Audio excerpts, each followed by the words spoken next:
Okay, guys, we are back for the VP debate after show. We're back with Schumann. Schumann's back. We are also bringing on Pastor Sam, who was not with us during the pre-show, but now he's here for the after show. And Dustin's gonna be hopping in here in just a second as well. So Sam, I want to start with you with this since you weren't here for the beginning. So we all kind of gave our take on everything leading up to tonight, but I want to give you first dibs on who did you think won and how do you think tonight went? Yes. So going into this, I was actually intrigued to see how this would go because Kamala Harris is a prosecutor, and when she's on the attack, she does pretty well, or at least she did in the Democrat primaries. And Pence is actually has very good defense, but I was curious as to how good of a prosecutor he was. So really the question to me and coming down, like, and watching this was who was going to win. I mean, outside of making a really crazy mistake, was going to be if Kamala Harris defended better, or if she stayed on the attack so much that she didn't have to, or if Pence could actually prosecute. And man, Pence had some absolute zingers where he really prosecuted. He went and talked about with the COVID-19 deaths, and he just absolutely hit Kamala Harris between the eyes when he said, you need to, let me just read it here real quick because I wrote it down. I want to make sure I get it here. Stop playing politics with people's lives, when he said that. I was just like, that was early on in the debate. And I thought, man, that's a pretty good attack right there. My breakdown strategy-wise is definitely that Pence was going to try to humanize the American party a little bit, bring in a little bit less polarization, bring some emotion into it, and things like that, and actually use that emotion that normally the left uses against the right, and use that actually against the left. And I think he did it very well. And I would say Pence won this fairly handily, would be my response. Yeah, that was the crazy thing to me, and I think I hear Dustin coming on. We're not getting video yet, but we're getting audio, so it's a step in the right direction. But I feel like my thing with tonight, it was really interesting, is that last debate, it was just like between Trump and Biden, it was just constant fighting and bickering and all that kind of stuff. And then tonight I was like, Pence, like, he handled himself. Like, everybody always says they want Trump to be more presidential. That was pretty presidential by everybody's standards. Like, he handled his own, I gotta say. Yeah, the thing that he did excellent was his questions while being interrupted by the moderator. I will give props to the moderator in the time change. Did very well there. Of course, pretty biased left. People knew that happened going into this, but he did a really good job of actually finishing out what he was going to say, which surprised me. He really owned Kamala Harris. Yeah, no, absolutely. Now, Shu, what was your take? Dude, that was beautiful. Like, it was so much better than what we saw last week. Like, last week was so painful, and geez, if I wasn't an alcoholic before that, it was definitely pushing me in that direction. It was killing me, man. It was just constant bickering. And today, we got down to political issues. The moderator was actually detailed and specific in her questioning. We got down to specific points, which was just nice. And like Sam said, yeah, they were left-leaning. But if Pence goes into this debate thinking that they're not going to be left-leaning, then he's an idiot. And he did. Every question was sincere. It was honest. You could tell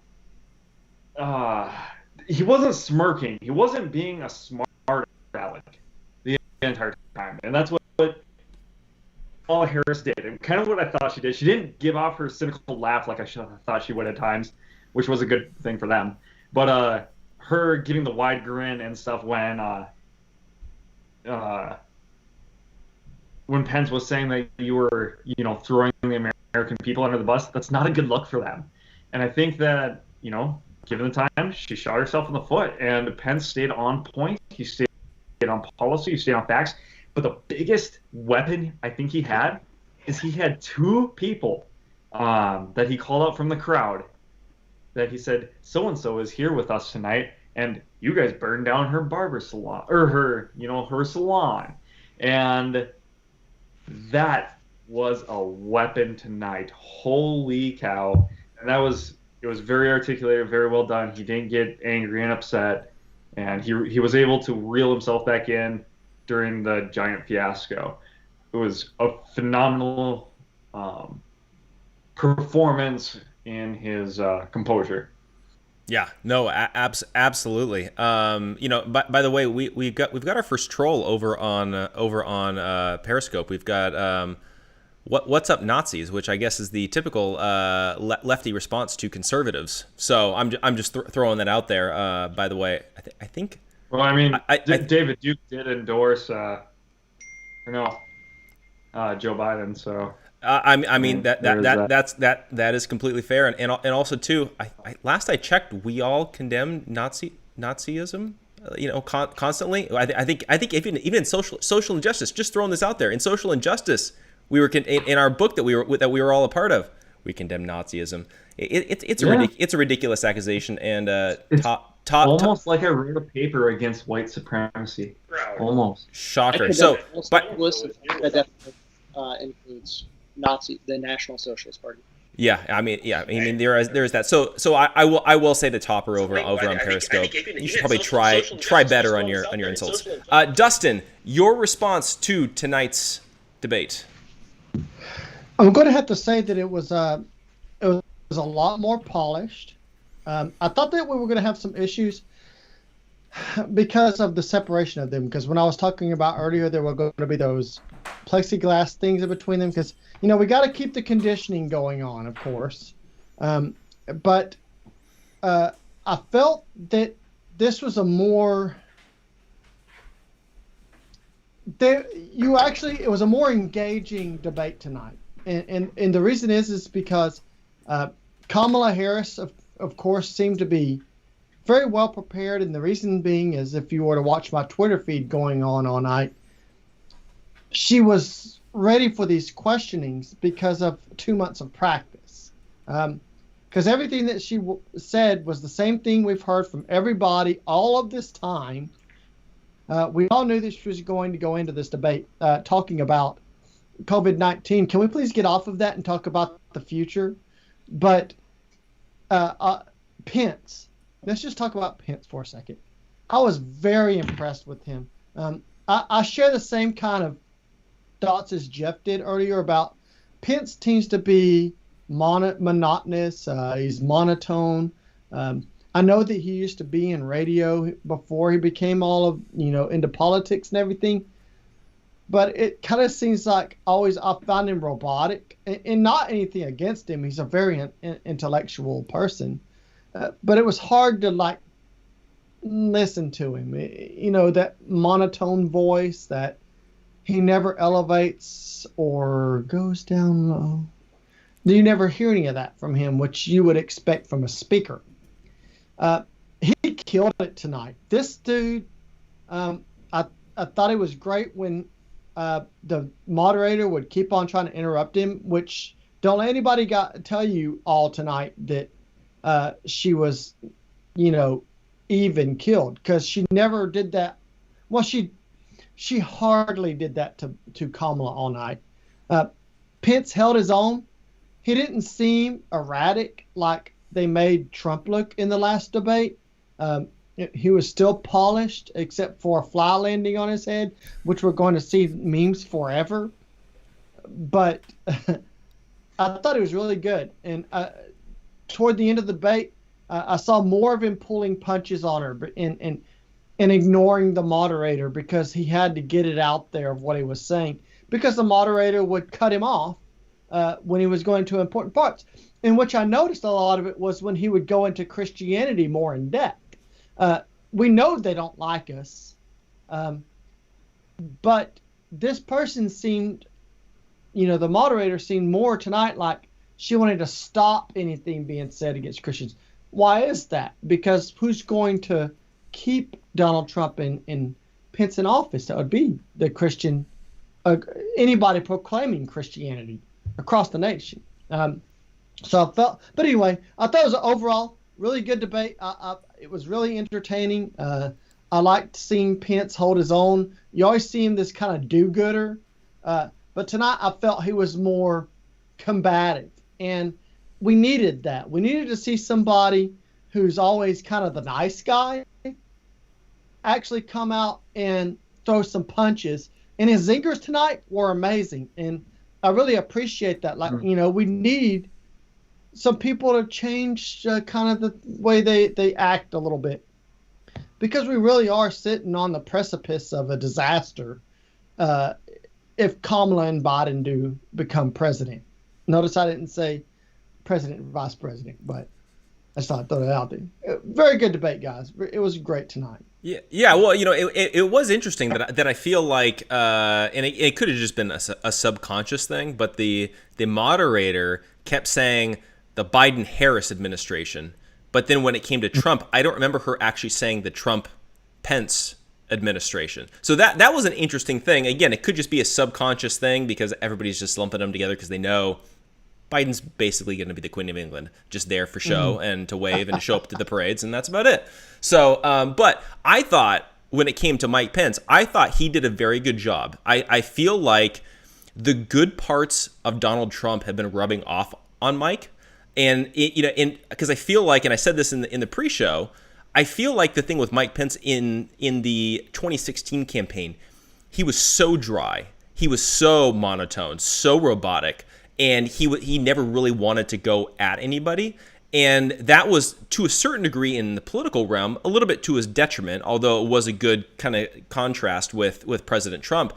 But I feel like tonight really showed, and I feel like as well his speech at the RNC, the good aspects of Trump have been rubbing off on him. He's combative in the right way. He's like, no, actually, you can't just make up facts. Like, he'll call them on their garbage as opposed to just rolling over and taking it kind of a thing. And I think that was a very good aspect for Pence. And I think what I'm hoping is that whoever these independent voters are that haven't made up their mind, I don't know who they are or where they are, but I hope that they see that and they see like, okay, there's some stability there. I don't. What do you guys think about Pence now versus the way he has been in the past? Do you guys see that kind of growth too? I think that's fair. Today I went back and watched his debate against Kaine, the vice president debate in 2016. Pence definitely had a lot more emotion, although I do think a little bit in the 2016, the robotic Pence was probably strategic to a point with that. And so I don't know if it's so much of his growth or just showing a different facet, kind of giving a change up or whatnot. But I think that it's fair to say that he's grown too. In that, I don't think that's a bad assessment by any means. Yeah. Now, so was there anything in Shu? Maybe let's start with you. Was there anything in particular, topic-wise, that you feel like stood out to you? Either something where Pence took a stand on, or something that you feel like, okay, this was the most interesting or controversial thing that Kamala Harris said? My favorite part of the debate was with the tax cut. Right away, she said, we're going to get rid of Trump's tax cut. Well, then it went back to Biden, and Biden was like, she just said that she was going to raise your taxes. She's like, no, I didn't. When you get rid of the tax cut, you're going to raise people's taxes. Well, I don't understand how she didn't see that, and she didn't want to see it, and you could tell by the way, because she kind of does this thing where she like turns and she kind of like does this, and then her eyes kind of go around like she knows she messed up. We know she messed up. It was right there. It was blatant. It was obvious, and that was the beginning of her fracturing. And Pence saw that chink in her armor, and you could see she started to degrade as she went on. But that was the breaking point, was right there. Because when she had the time to rebuttal that, she then said, well, we're not going to, we're not going to raise taxes. We're going to take the money and we're going to invest it in the people. So you're going to take my money that I worked for, and you're telling me that you know how to spend it better than I do, because you're going to invest it into me how you seem fit. And Pence had her there perfectly, and that was the chink in the armor that I saw. And just to reiterate on Sam's point about the roboticness and everything like that, I think he's absolutely right. With the previous debate, he was a lot more robotic and defined, and I think he's still that person, but he's refined. Because he's, like I said, like somebody who talks more monotone and slow and stuff like that wants to make sure that every word that they're talking cannot be cut into a 10-second clip and be used against them. So he's very methodical in the way that he's using his words. And now he's comfortable now because he's been doing it a lot longer and he's able to do that. And man, did he slap her around today. And he slapped her around respectfully. Metaphorically. Yeah. Well, so specifically with him and Kamala kind of going back and forth a little bit, I was getting a little frustrated, and that's to put it mildly, but with Kamala in the sense of, I feel like their campaign, they never actually admit what their platform is. And this was a problem with Joe Biden in the previous debate, and then also tonight in that, like last time around, Joe Biden denied being for the Green New Deal, and then basically went on to explain all the things from the Green New Deal that he was going to enact. And then tonight, I don't remember if Kamala actually embraced the Green New Deal in and of itself, but still pushing pretty much everything that was in that. And I feel like at a certain point, do we even know what the Democrat platform is? Do we know what the Kamala Harris, Joe Biden campaign? Do we know what they're even campaigning on besides just a hatred of Trump? Because I feel like they're just like chameleons moving in the wind and just blending in with whatever comes up. To me, that's a little scary, and it's surprising that people aren't on the left picking up on it. Like, hey, just pick a side, pick a lane. Dustin, what are your thoughts on that? Well, I think you got a really good point there, especially when you say the chameleon effect. Because if you watched her tonight, first they started out, we knew that they were going to go right into the COVID issue. But you watched a lot of her strategy tonight was to retort against their platform. And we know that as we were watching before, Biden even put her as VP, as he, we saw the Democrat strategy start to crumble, and then now it's Biden, so we're just going to take him and throw him out of the way. But Biden over the period of like a year and a half or so has copied a lot of what Trump has said, and I think that's because you have an ignorant left who is so angry about Trump for the past 4 years or whatever, because, they didn't win. They don't even watch his policies. They don't pay attention to his platform or the Republican platform. They don't listen to any of the politicians out there talking. So they just see Democrat, is the only color they see, right? So what has Biden done all of this time? He's said, I'm going to do this and this and this as president, but it's what Trump's been doing. Remember, he started copying him a lot. But what did a lot of the people who are out there too busy burning crap down?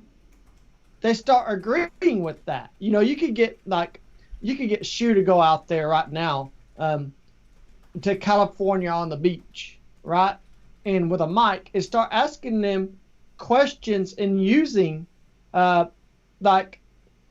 policies that we would stand for, but saying Joe Biden said that, right, or Kamala, and they would agree with it. But then if you were to show them a video of Trump saying that, they'd hate it so very much it would become inflaming them.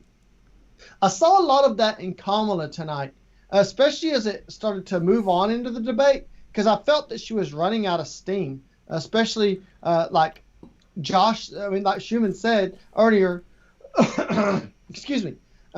When he was speaking about how she began to fracture, you could clearly tell that when Pence really took her on to task about when he said she's entitled to her opinions, but not entitled to her own facts, it really like dug under her skin. And so she had to start grasping at stuff.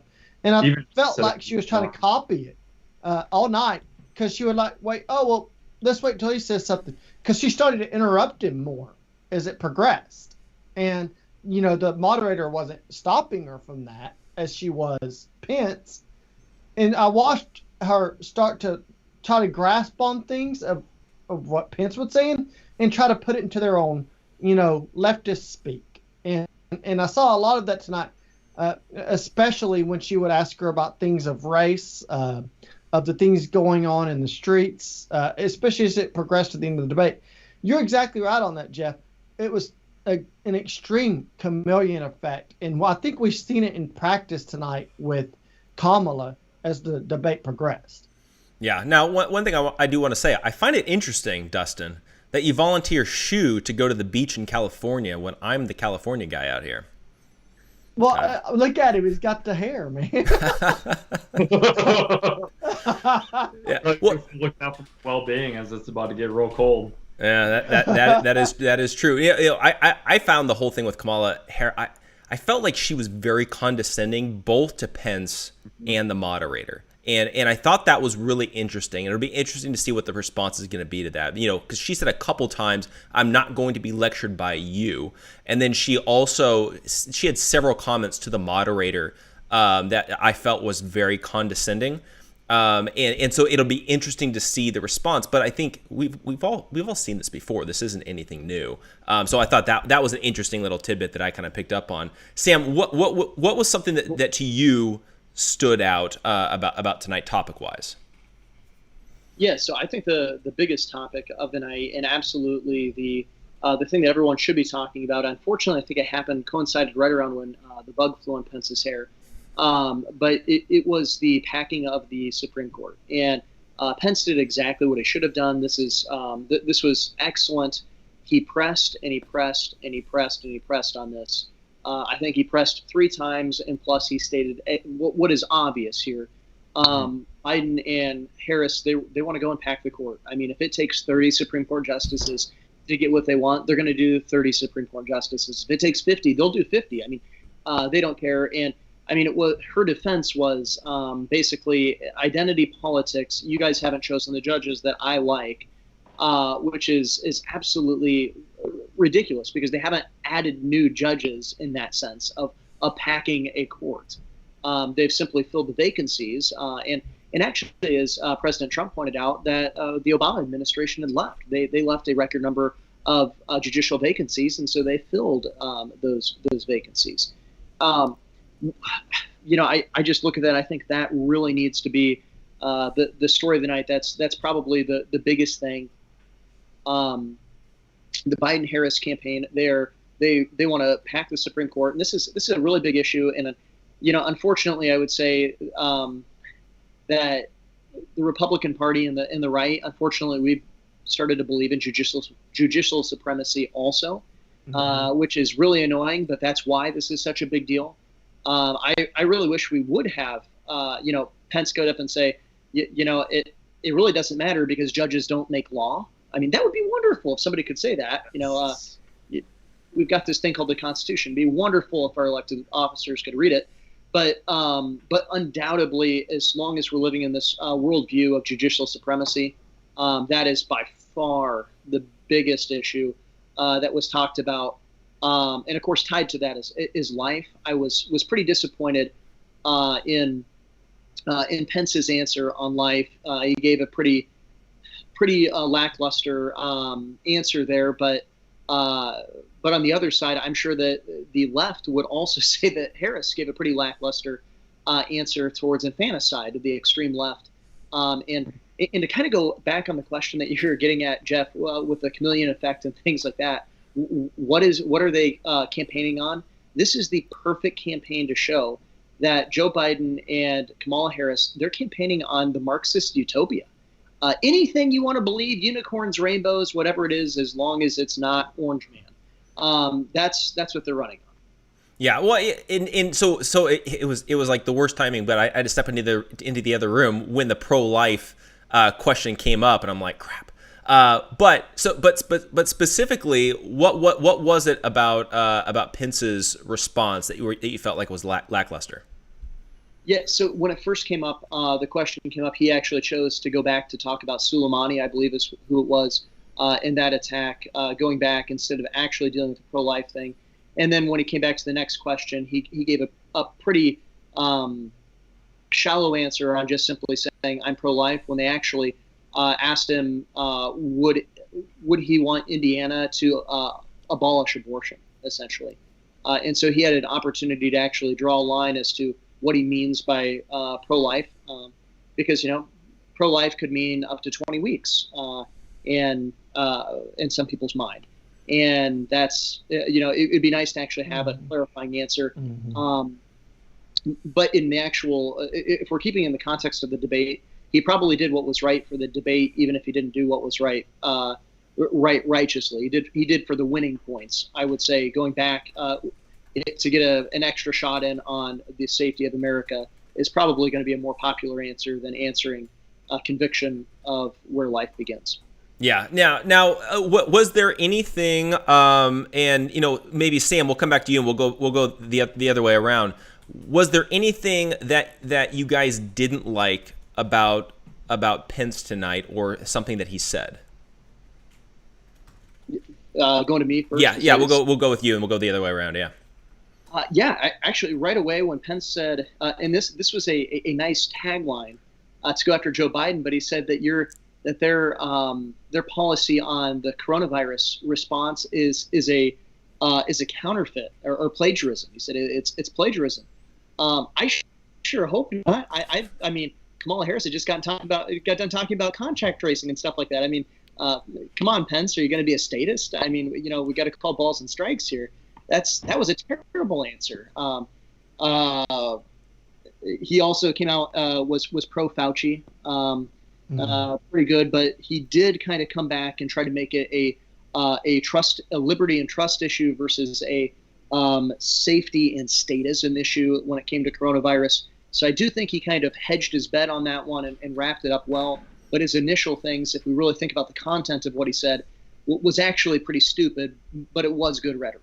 Yeah, and I feel like with that thing, it's like on one hand, you get what he's saying because there's a lot of things that now Joe Biden is basically just repeating, like, hey, we're gonna have PPE, we're gonna make sure that everybody's got ventilators, So I get from that standpoint, it's like, okay, that makes sense.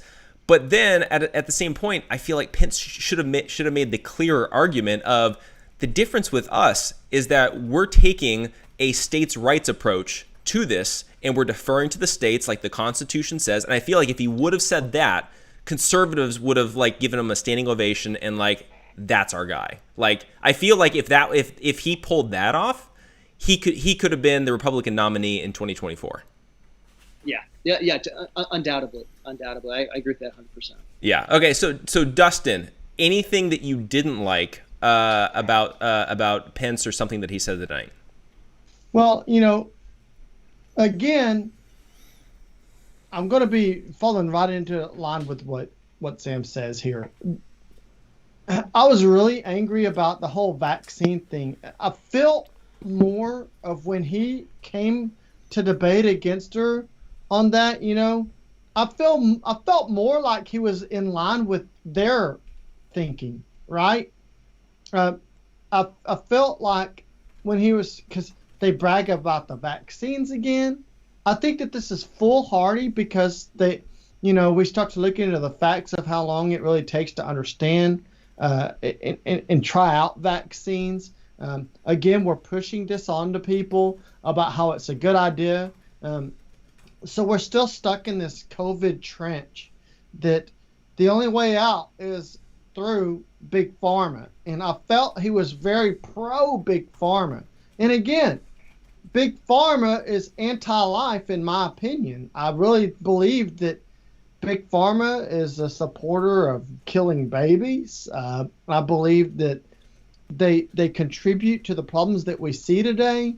And I felt that he was very lackluster in that and didn't separate himself from the Biden and Harris point of view on this. All he did was just say it was my idea first, in my opinion. And I think they're going to trip over themselves on this. I hope not, but I think that, when you start getting people rushing to get these vaccines, you're going to have problems, and then they're going to blame you for it. And then, so we're going to have to deal with, Republicans did it. And then also I feel like it could have been a lot stronger on when you're being challenged about the Iranian deal. Why was nothing mentioned about the slaughter of Christians? And I get the whole politics on that. You're trying to be in agreement with everybody, but let's face it, guys. Those, you talk about who they're putting head counts on people. Well, what about how the Islamist adherents have the head hunting on Christians and Jews? You hear them screaming about the caliphate all this time. I think that we need to stop shying away from that. And in my opinion, I think that would gain them a lot more ground. I think that if you made that stance now that this is the direction that we're going, and we start it sets you up for the future of 2024, that you bring onto that platform of somebody like Pence can take over such an action if he does decide to run. But anyway, back again to the whole thing. I was really disappointed in the bragging of the vaccine again. A, we haven't really seen, and B, you've seen a lot of missteps in them having to pull back their trials because of it harming people. So you're setting yourself up for failure in the future, and they're going to be playing this later when it does happen. Yeah, that does make sense for sure. It is definitely an interesting thing because especially when it comes to a lot of these vaccines and stuff, I feel like conservatives are oftentimes the ones that are concerned about it. But then I did make the point. It was interesting that essentially Mike Pence got Kamala Harris on being an anti-vaxxer. So it was definitely an interesting development tonight. Shu, anything for you that you felt like was concerning, or that you wish Mike Pence would have done better, or something along those lines tonight? Two things. The one would be kind of in line with what you guys were saying in regards to that thing, but also in regards to the Supreme Court. Stressing that it's the states' rights to make decisions for themselves, that each individual state should be carrying out what kind of mandates or whatever they're going to be pushing forward, giving rights back to the individual. He kind of touched on it, but not as much as what I would have liked. Like, he blew me away when he mentioned the plagiarism of their plan. I was like, I hope not. Kind of like Sam. I was like, what are you doing, bro? Like, no, stop. When he could have been like, I believe our governors and our city officials are responsible enough to analyze what's happening within their own city, within their own state, and I believe that they will carry out the specific mandates that they see fit that particular environment. Because the United States is not the same all across the board. It is different. I know I sound like a broken record. Rural areas are completely different than urban areas. They need to be treated differently. There needs to be different rules for maybe different areas. The disease spreads differently in different climates. You got all these factors to take into space. And if he would have just said, it's up to the individual. Like, we have our recommendations. They're out there for people to take what they want. But it is the state's responsibility and it's the city officials' responsibilities to be taking care of that. And they will be held accountable when it comes to their time up in election. The other part, which is, I guess, kind of minor bickering, but it seemed like it would just have been such a home run, and I was just disappointed. When she brought up that we pulled out of the Iranian nuclear deal as, like, a bad thing, and now there's, like, unrest in the Middle East, why did he not mention the Middle East peace agreement? I was like, dude, this is, like, the biggest event in history, and, like, years and years and years, the media gave no attention to it. She sets you up on this pedestal. She sets you up perfectly for this, and you just miss. I was like, bro, come on. I mean, that's a big deal. We've never seen that in our lifetime. And that made me sad. Yeah. I guess. It's okay. It's not the first time I've cried into my pillow, so not a big deal. So for me, I feel like there was two specific instances where I wish that he would have made this point less to go after Kamala, but more to make the point to the people that are watching. Because to me, the facts matter, truth matters, the data matters, all that kind of stuff. So one is in relation to the Middle East. When we're talking about the Iran, treaty and money and all that kind of stuff, he could have gone so many different ways with that kind of stuff, right? But I feel like he didn't really hit home the fact that we're not at war in the Middle East. Like under Obama, I feel like every day we were turning on the news and we were getting bombed. There was another terrorist attack. ISIS was taking over another country, another city, and there was fighting and more explosions and all this. And I'm like, since Trump came in, he told his generals 6 months in, do whatever you have to do in order to beat ISIS. They did, I believe, within his first year in office, and we essentially have peace in the Middle East now. There's still concerns. There's still fighting. There's still issues going on. But comparatively speaking, like we're not concerned about the state of war really right now as a country. To me, that's a huge win. The other thing was in relation to COVID-19. When Kamala Harris is making the point that 200,000 people have died and that's on Donald Trump's head. What we should have said was 200,000 people, obviously, way more people than we wish. Mm-hmm. But when the experts said 2 million people are going to die and 200,000 people have died, that's only 10% of what was predicted have passed away. That's a huge deal. And I feel like if you look at that 10% number, I feel like you can make that translation, because obviously the 200,000 people dying, it sounds like a big number. It is a big number. But when it's in relation to, number one, 350 million people in the United States, and number two, that's only 10% of what was originally predicted when it comes to COVID-19. To me, that should have been a really big point that would show just how effective Trump's policies have been, especially in regards to deferring to the states. Could you imagine what the death toll would be if Gavin Newsom or Governor Cuomo was president and enacting what they're doing in California and New York across the entire country? I feel like the numbers would have been way up because you're keeping everybody inside. Would it continue to spike? There would have been so many different issues. And I feel like he missed the opportunity on both of those to really hit home the truth. So that was kind of my takeaway on what I wish he would have done. Shoot. Jeff, just to your point, 210,000 out of the 328 million people in America, according to the 2019 census. That's 0.006% of the U.S. population. It's heavy. Just put that into perspective. Yeah. I mean, yes, every one of them is a tragedy, but I mean, you want to do heart disease next? Yeah. You want to do cancer next? Where's the freak out on that?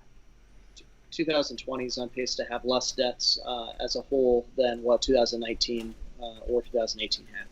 Well, but see, here's the thing with that, Sam, is I feel like the response from the left is, so we should just have permanent shelter-in-place orders. It will protect everybody. That's gonna be the response from Gavin Newsom. He's gonna be, my job is to keep you safe, so thus you have to stay home 24/7. Why you should move to Iowa, Jeff? You know what's interesting, and it's an interesting dynamic that I found throughout both of the debates, more so articulated in this one, but it was also in the last one, was the common theme of what each individual thought was their role. When you heard Mike Pence talk, he said, I believe the people have their responsibility, or the people can make that decision, or the people can do this, and blah, blah, blah, and stuff like that. Or we have great people working on this. We have great people working on a vaccine, blah, stuff like that. Where Kamala was like, well, we can take care of that. We can further this agenda. We can do this. The role of the government is not to take care of anything, for the most part. You know what I mean? it's the United States people. It's the responsibility of us to rule over our government officials to be able, so that they end up keeping us free and able to do things. When the government thinks that it's your parent, is the time that the government needs to be shut down. Yeah, it's a really good point, and I think as well, obviously more than Trump debating Biden, because that was just a slugfest. But with this, I feel like we began to see the compare and contrast between the Democratic candidates and the Republican candidates. And we see the difference between a progressive agenda and a conservative agenda. And obviously, I wish there was a few things that Pence would have done or said clearer or better. Again, it's a live debate. We can't be too critical on split-second decisions on things. But I think that we really began to see the compare and contrast between the Biden campaign, the Harris campaign, and the Trump campaign, because of like what you were saying, Pence's perspective versus Kamala's perspective when it comes to this, and also the fact that Pence kept coming back to the facts. Kamala kept going to emotion and making it personal, and and I think that that's a tactic. And the thing is that I think it's our job as conservatives to get the rest of the public to understand, look, this is a strategy. They're trying to tug at your heartstrings, but that doesn't change the facts over here. And so I think that's an important distinction to make. Sam, I wanted to ask, from your perspective as a pastor, do you feel like with tonight's debate that it will convince Christians to be supporting Trump over Biden? Do you feel like it's not swaying any minds? How do you feel like Pence did from more of like an evangelical standpoint? Yeah, so the big question will come as to how many are watching. That's always what it comes down to. With that, if for those who were watching, I definitely think that Pence comes across very much in the evangelical kind of a vein, and definitely he did a really good job of trying to humanize, as opposed to, of course, they try to make Trump look like a monster. Pence did a really good job of pointing out some of the monstrosities of the other side. The other thing I would say too is, just in general, Kamala Harris came across very much as unlikable to me while watching. It was just condescending, I think was used earlier by someone. She did come across as condescending, and just in general, kind of a jerk. And Pence seemed very much just completely even keel, and that's who Pence is. She never even kind of got him off of his game, and he continued to land punches. I will say one thing that Kamala Harris did really well here. She gave a very good answer to the health transparency, and made that to the taxes. That was really good, and she did land a really big punch. So with that being said, I would say if evangelicals watched, then I think they'd be more swayed by Pence. But also if evangelicals watched the whole thing, because that was pretty early on, and I think that if you ended after the second segment, you probably were still, if you were kind of truly in the middle as an evangelical, so basically if you're a subscriber to the Gospel Coalition and they have you all confused, you might have been like leaning towards Harris, would be my assumption there. But I don't have any idea how a Christian can vote for a Democrat at all. I mean, if you look at the party platform, it's anti-Bible. Yeah, but by the way, on that note, I'm in talks with two different pastors. None of them big names or anything like that, but both are supporting Biden. One's already voted for Biden, write-in vote, and so I'm trying to get them to come on the show, because I really want to pick their brain and see how they can justify that. So stay tuned on that one. Now, Dustin, from your perspective, do you feel like anybody's minds were changed tonight? I'm going to be honest with you. I think that Harris probably lost some support. And excuse me. And just as Sam said, if you would have ended it at the second part of it, she would have still had people. But again, Pence really broke her at a point that she started to stumble over herself and return to old arguments. Russia collusion. She was stuttering. Like you could visually just see her kind of losing her composure a little bit there. That she was desperate for an answer. She was starting to interrupt Pence more.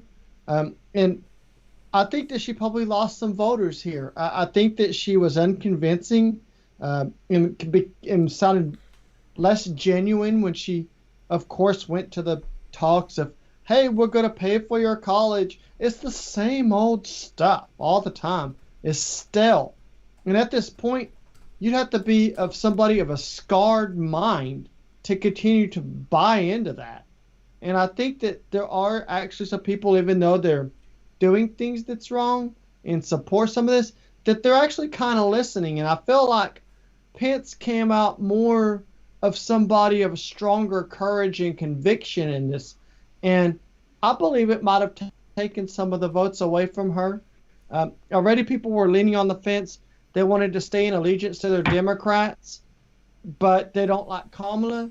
And her tone tonight, appearing like she was better than Pence, just exuded throughout the whole thing, which is why she started to lose composure, I believe, is because, he actually broke into her character.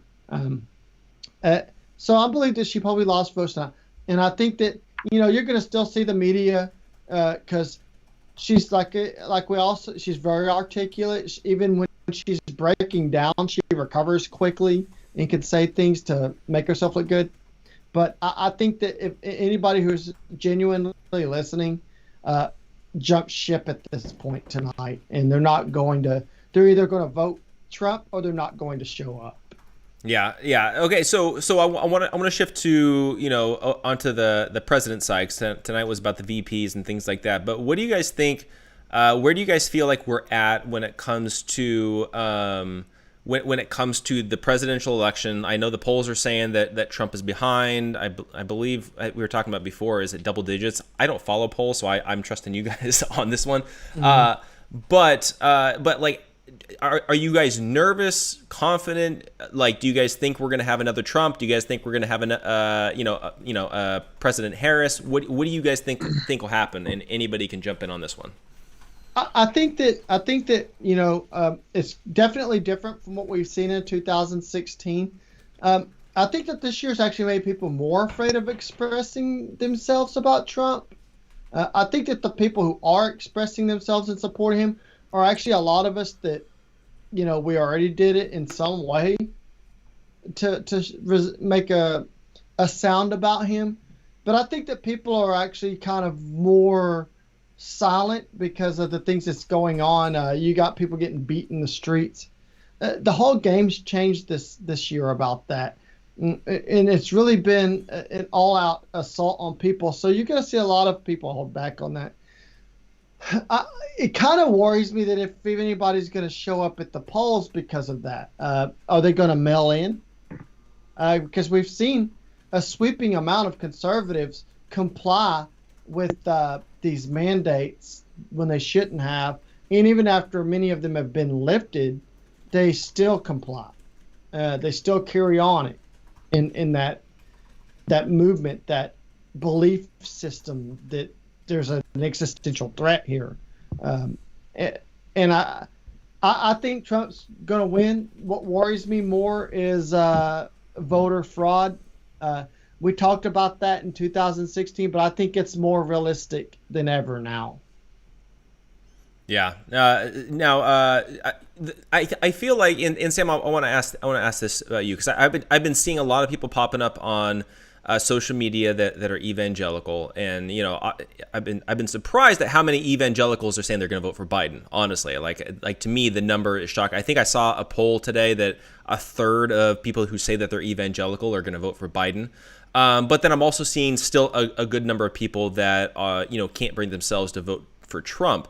Now, do you think that that this is that tonight swayed any of those kinds of votes, or do you think that that there's still a valid argument against voting for Trump from the evangelical side of things?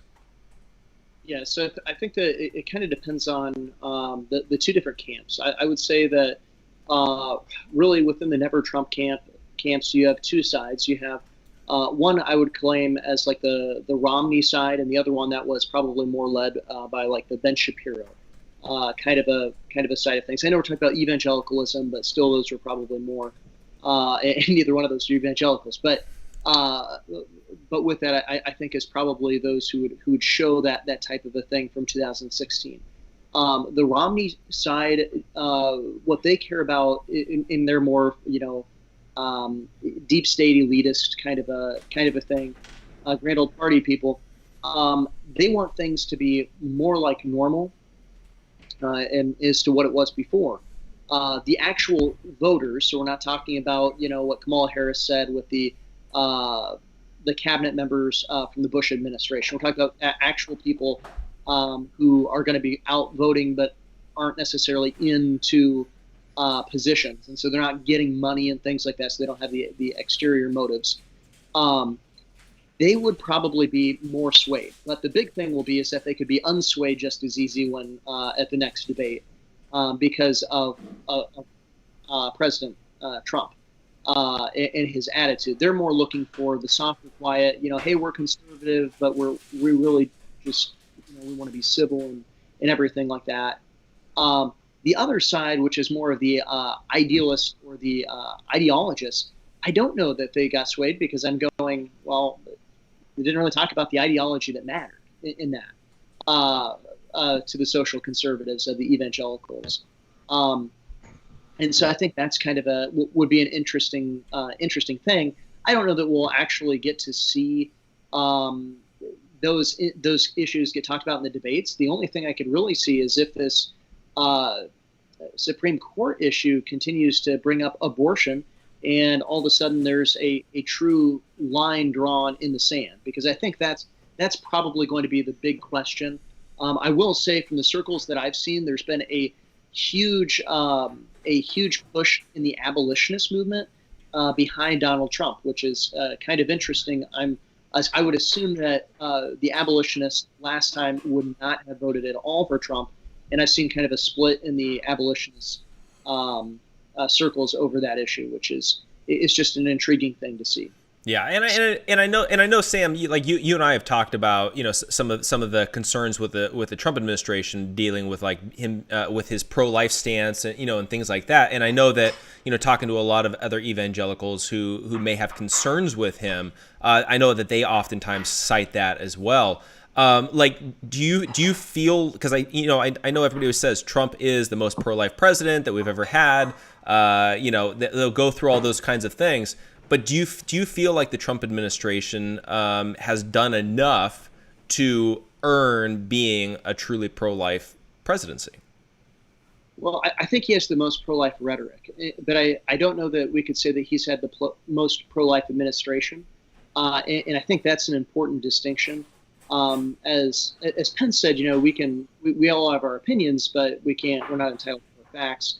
The facts are that though he quote unquote defunded Planned Parenthood, more money actually was given to Planned Parenthood in the first 2 years of the Trump administration, the first 2 years of the Biden administration. Mm-hmm. But it's all based on, of course, different projections and things like that. So it's quote unquote defunding it because they're not getting promised money, but the budget, the government budget, is so ridiculous to look at and everything. Nobody actually balances a budget and things like that.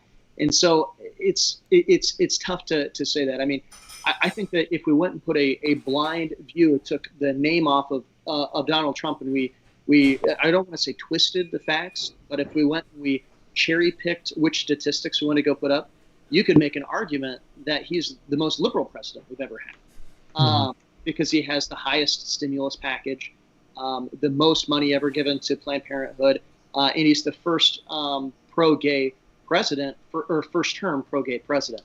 And I mean, you start to look at those things, and you're going, well, all of a sudden, Bill Clinton looks really conservative. And so I think it kind of depends on a little bit as to what the perspective is as to how you're looking at it. And the argument for how he's been conservative is that he's moving in a direction towards conservatism by going and throwing up an e-brake on the train that totally got off the rails by Barack Obama, which I think there is some merit to that argument. But the question is he doing enough, or does he actually just need to go and draw a hard line in the sand and say enough is enough? And I think that's really where the question comes down. And I think that's kind of the open-ended question about Trump is, when is that line gonna be drawn in the sand? Because it has been great having him being vocally so pro-life, but then, you know, and I know obviously there's a lot of other things. COVID came up. I know that's only like this year, things like that. But, you know, there were specific things, obviously, that he was highlighting. But at a certain point, as conservatives, we're all looking like, okay, number one issue, we got to deal with this abortion issue. And when push comes to shove, he actually hasn't accomplished that. So I get the thinking, and I get the hesitancy from that perspective as well. Shu, from your perspective, moving forward, what do you think about where we're at right now in the election, and then also what do you think that the Trump team needs to do in order to get within striking distance of the Biden campaign right now? As of right now, it's interesting because I know you're not much of a polls guy, but the polls are like in double digits away. I believe Real Clear Politics put Trump in 3 different polls at like 12, 10, and 8 points difference. And then, but when you look at Kamala and compare her to the Kamala and Pence, it's like within 2 or 3 points. So it's a really strange dynamic. So that's why I think this debate tonight was really important for the VPs, but we also have to remember that there is a huge spread when it comes to the actual presidential candidates. When you ask whether we're going to sway minds, or if any minds were swayed or changed tonight, that's a extremely complex question, simply because you have so many variables. You have, what are people voting on? Are they going to be voting on policy? If it was in policy, then I think tonight was an extreme win. Pence was extremely articulate. It was extremely clear.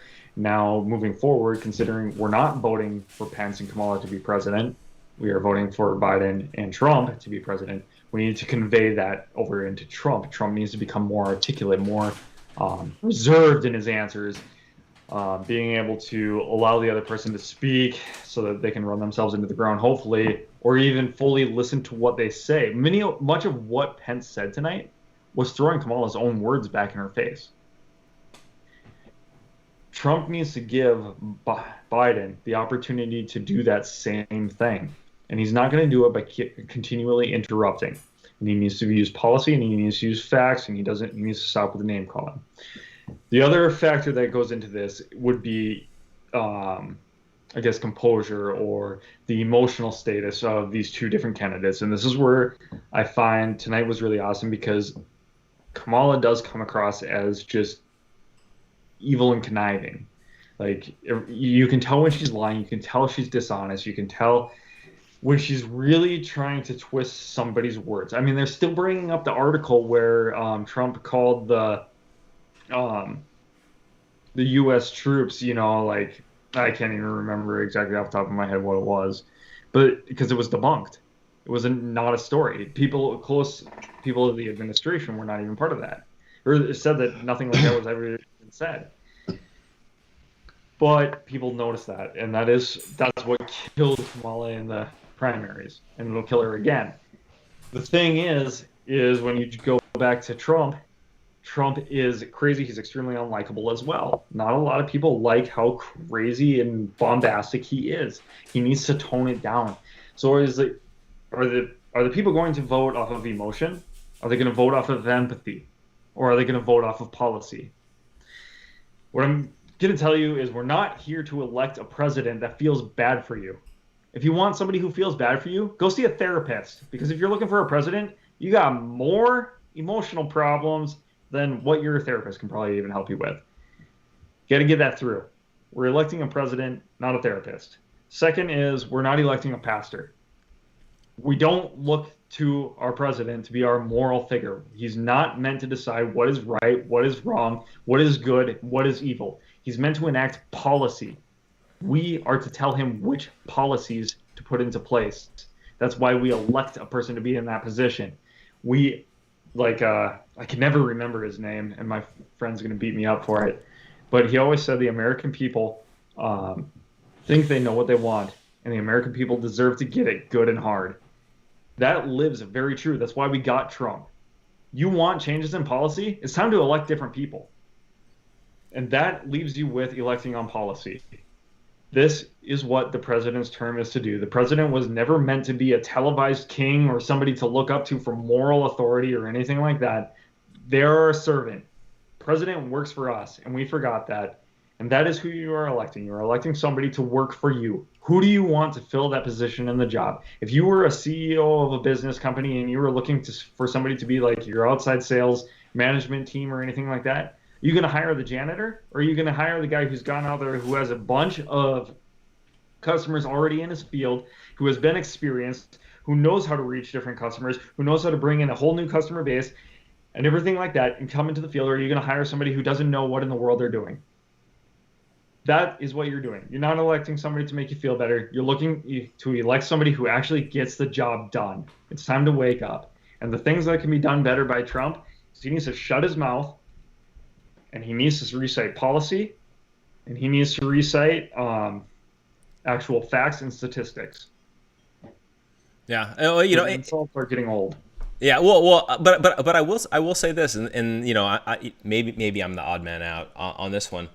I kind of like Trump when he's going off. He throws some really good zingers. My one critique is he needs to know the time and the place. I'm all for him going on his rants on Twitter.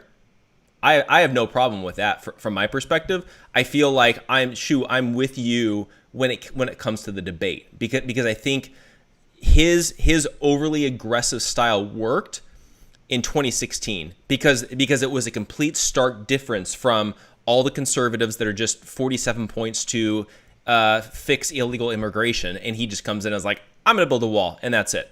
Same thing with Hillary. Hillary would come in and she's like, well, here's how we're going to redistribute the wealth, and here's how we're going to raise taxes on the rich and all this kind of stuff. And he's like, and he just comes in and like, well, I'm going to put you in prison. So, that was his response, and it worked, but not with Biden, because Biden doesn't have a position. Exactly right. That's the thing. He's not against Hillary Clinton. Like, Hillary Clinton is so disliked and so hated, and that's why he was being able to get away with all that stuff. Like, even the devil is like, yeah, not even I'm disliked that much. You know what I mean? Like, she is just hated, man. And I don't know. I guess when it comes down to it, I'll take Pence's flies over Kamala's lies any day. That is pretty fair. Okay, so in wrapping up, as we're moving forward, we've got less than a month until Election Day. What if we'll kind of go around the circle? But I want to know your guys's advice to people as they're trying to decide how they're going to vote, and I think maybe even specifically with because again, our audience is primarily conservative Christian, and I feel like we have some in our audience of people that watch us that are hardcore, strong MAGA Trump supporters. And then we've got some other people that are hesitant or even so far as like never Trump because of his morals and things like that. So from your guys' perspective, I kind of want to put out there like what you guys feel like this election is truly about, and even if it comes down to what you think Trump needs to do to earn the conservative vote, whatever it might be. So kind of go around the circle. Dustin, let's start with you.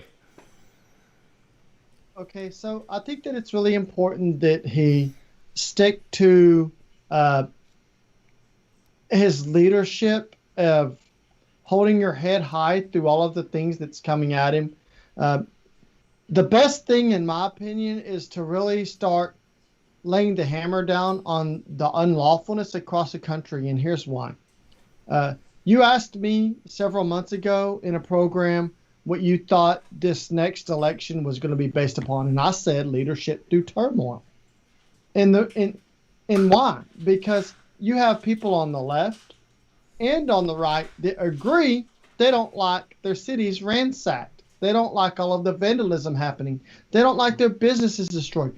You have Black Americans whose businesses are being destroyed readily upon flashpoints.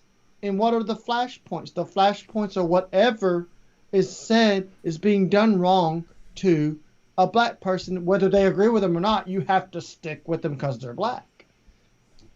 And I think that that's something that Trump needs to continue to do, is to lay the hammer down on that, to not take the crap that's thrown out at him about the way he's handling that. I think he needs to be strong in that. It needs to be tough that we are a law-abiding citizens, and we will not take unlawfulness from people just based on their opinions on anything that happens. And so if you want to earn any of that, stand on the law and justice. And the law and justice is to get when the police officers do something wrong, let them be prosecuted as they are supposed to constitutionally. They all have rights, just like we're seeing this again with Chauvin being released on bail. He has the right to bail. He's not being convicted by a trial of his peers. He has these rights just as anybody else does. And we can't have people rioting in the streets because they say he's guilty. It's like O.J. Simpson all over again, but worse. So leadership through turmoil, I think he needs to continue to be headstrong in that, to not take them toppling over monuments, vandalizing businesses, trespassing on the private property, making people feel threatened by their presence. I think that that's going to continue to draw more people from the left onto him, and also win conservatives over who would normally be quiet. And the people who normally would be quiet are having their properties damaged, and they're going to speak out about it, because when you have nothing left, what else is there to lose? I think that that's where he needs to go. Yeah, no, absolutely. Shu, what's your take? So, with the rise of evil throughout this country, we see the show Cuties that got put on, which is pretty much pedophilia porn. We have people burning down cities. We have, to no regard, we have police being demonized as if they're the villains of this entire world. There is a political party that is on the side of good, and there is a political party on the side of evil. And it has never been more blatant and more clear than right here today.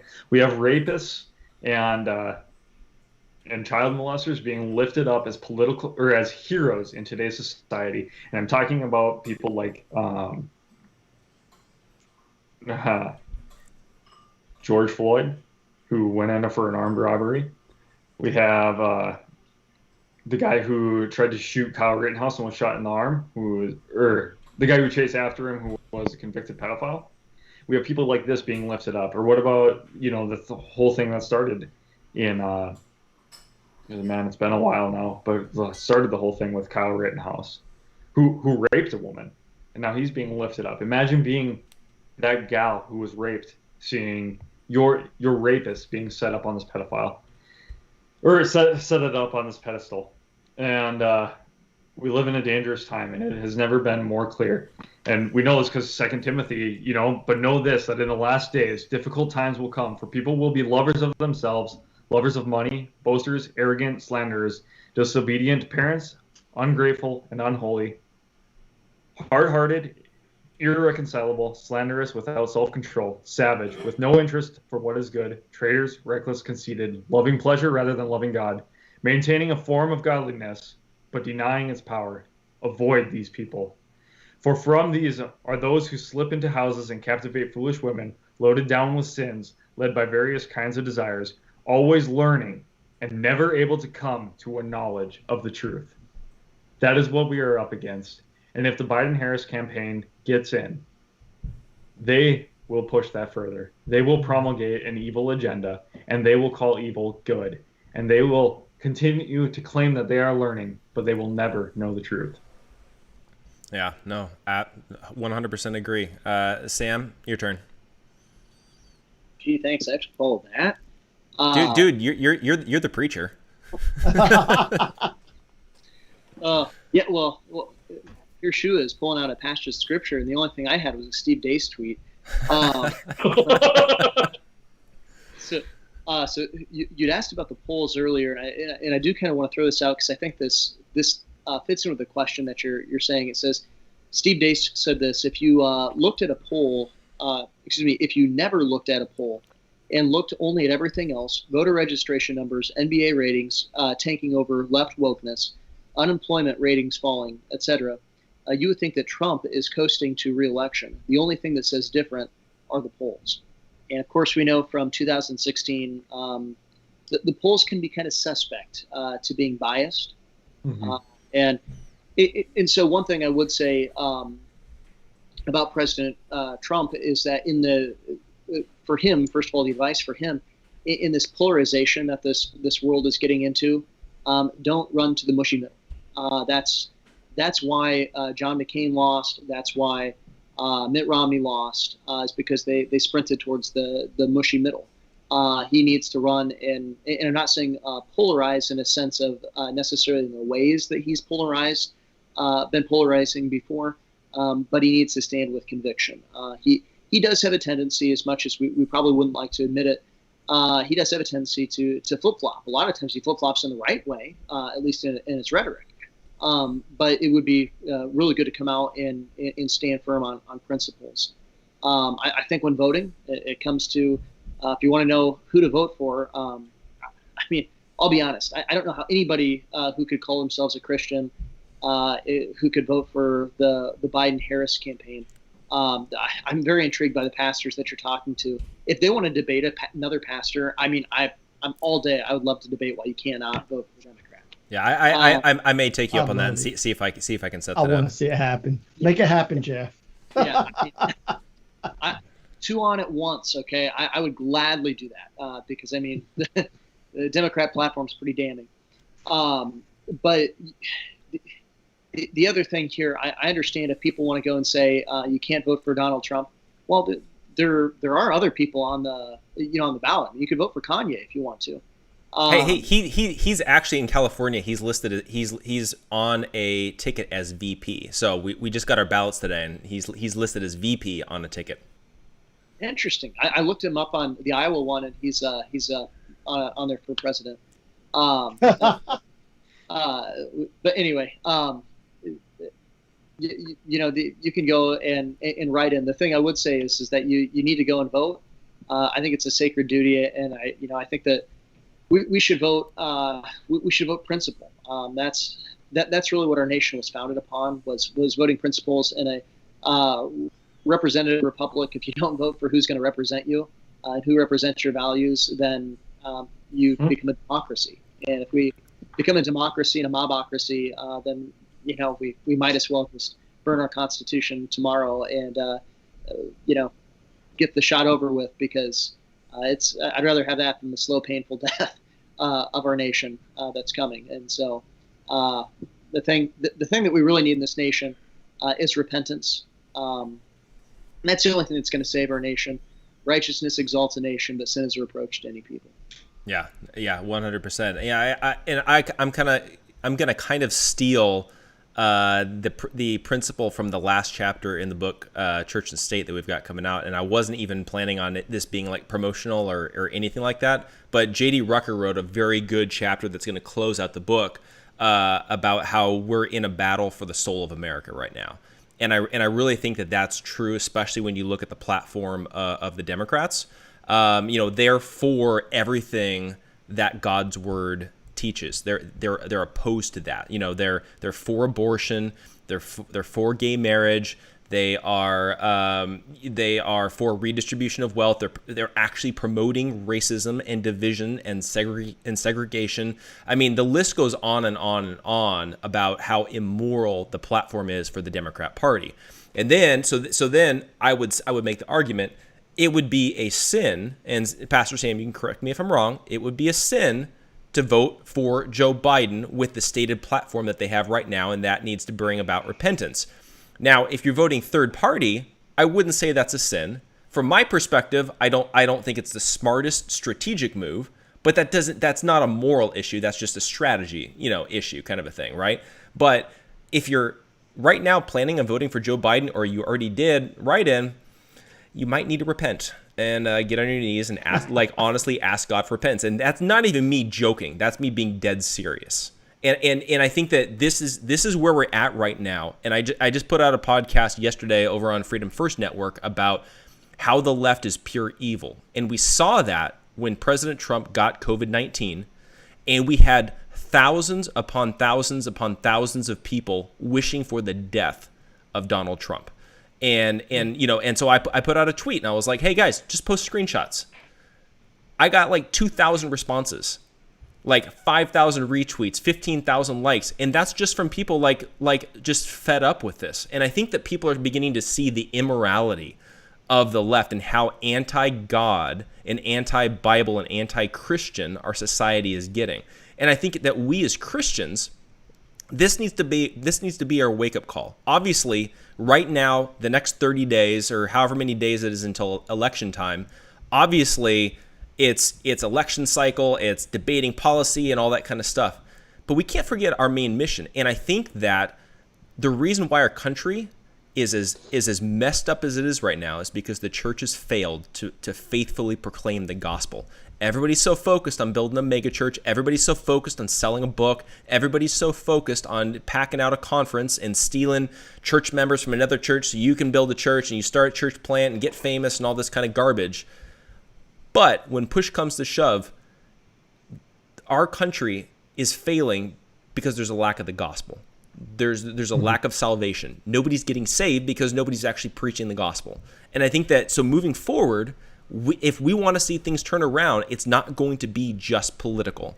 It's got to be a refocused attention on evangelism, on the gospel, and true biblical doctrine.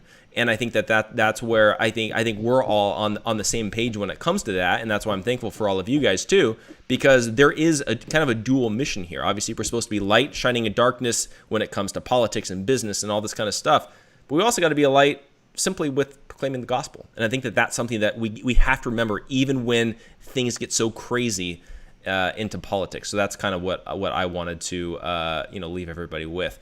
Any last thoughts before we wrap up? Go to gatekeepers.com, buy Church and State, and put in JD for your code to get 15% off. I mean, we can't go and give that great of an ending there, Jeff, without giving JD the credit. So. Exactly. So and by the way, quick rundown on that. So it's currently the PDF and the file and everything's over at the printer. It's being printed right now. We should have it back within the next, I'm hoping 7 to 10 days, maybe 14 days max. So you'll be able to have it in your hands before the election as you guys are heading in to vote. And let me tell you, vote in person, so that way you're not dealing with the mail-in ballots and mail fraud and all that kind of garbage, right? But this book, and I've read through it many times because I'm doing editing and layout and all that kind of stuff. This is a really, really solid, good book from start to finish. Everybody from we got Dr. Michael Brown, Pastor Greg Locke, Denise McAllister. We've got Dustin, Sam, and I. We've got Ken Peters dealing with single issue voting. Fascinating chapter. Denise McAllister dealt with, dealing with a sexual identity, which was a great chapter. Bobby Lopez, longest chapter in the book, but I couldn't imagine shortening it, dealing with the rotten seminaries and just how the left has actually infiltrated into the church. It's going to be a great resource. Again, go to gatekeepersonline.com. Just go to gatekeepersonline.com/church and state. You get all the information there. Again, use the code JD at checkout, and you'll get 10% off, and you'll get a free copy of Sam's ebook, Why I'm Pro-Life, another great resource heading into election season as well. So definitely check that out. Any other final thoughts? You guys spend money on dumb stuff all the time, so at least you can invest in something that will grow you. So definitely get in there, get your hands on it, give it a read, grow your knowledge, and quit buying dumb stuff. And if you cancel Netflix, A little bit of financial advice there for you too. There you go. Sam, what were you saying? If you cancel Netflix, you can buy several books. Oh, Yeah. nice. There you go. So yeah, everybody. Again, thanks so much for tuning in. This was a blast. I think we're gonna try to keep doing these things, and maybe different combinations of gatekeepers, people, and all that kind of stuff for each of the debates. But it's important that I think we have a good, solid Christian perspective on these debates, because there's a lot of conservative talk out there. There's a lot of principled, libertarian, conservative, constitutional stuff out there.